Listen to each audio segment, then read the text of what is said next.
Hi Mark, I'm Amy and my student number is 49 and I am junior. I'm going to read William Kamkwamba, How I Harnessed the Wind. Filmed July 2009 at TED Global 2009, subtitle and transcript language English. Thank you. 2 years ago, I stood on the TED stage in Arusha, Tanzania. I spoke very briefly about one of my proudest creations. It was a simple machine that changed my life. Before that time, I had never been away from my home in Malawi.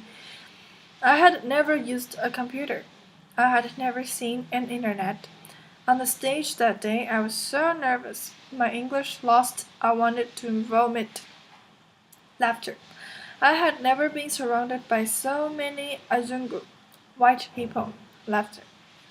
There was a story I wouldn't tell you then, but while I'm feeling good right now, I would like to share that story today. We have 7 children in my family, all sisters expecting me. This is me with my dad when I was a little boy.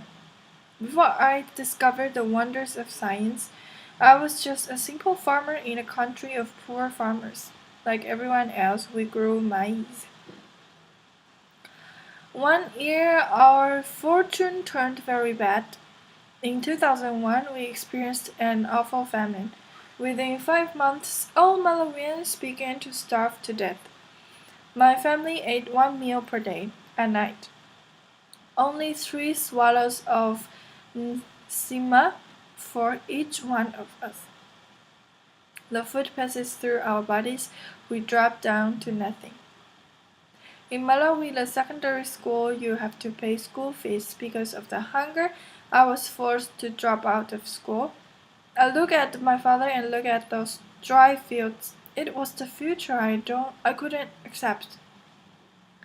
I felt very happy to be at a secondary school, so I was determined to do anything possible to receive education.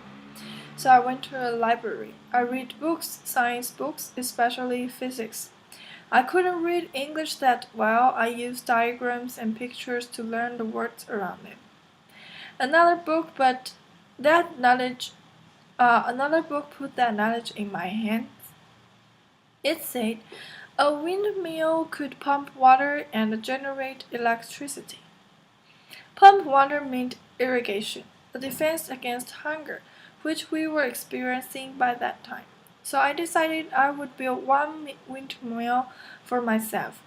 But I didn't have materials to use, so I went to a scrapyard where I found my materials. Many people, including my mother, said I was crazy. Laughter.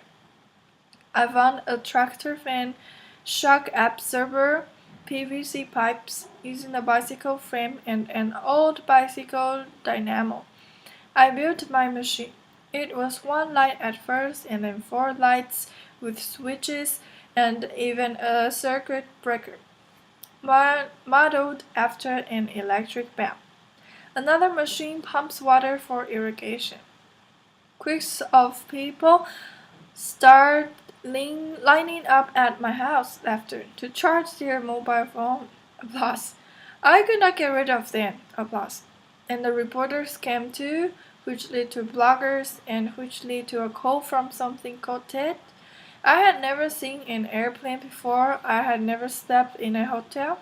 So on stage that day in Arusha, my English lost. I said something like, I tried and I made it. So I would like to say something to all the people out there like me, to the Africans and the poor who are struggling with your dreams. God bless. Maybe one day you will watch this on the internet. I say to you, trust yourself and believe. Whatever happens, don't give up. Thank you. Applause.